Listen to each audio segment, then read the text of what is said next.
Price goes to the point. Forward has got it. Hands it across. Oh, that's a high shot from Thompson, and that one stings Lewis. Looks like it caught him in the hand. Byron back the other way and scores.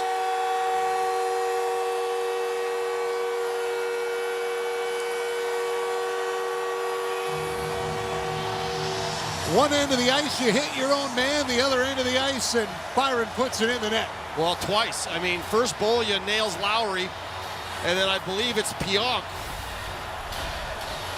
And then it comes the other way. Oh, absolutely, it's Thompson that shoots this one.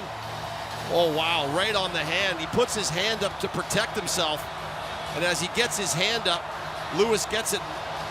And that's smarts. And then the Montreal Canadiens just get on their horse and come the other way. And Brossoit splits out a rebound for no apparent reason. There was nobody near him. It just coughed it up out of his glove. That's a mental mistake by Brossoit.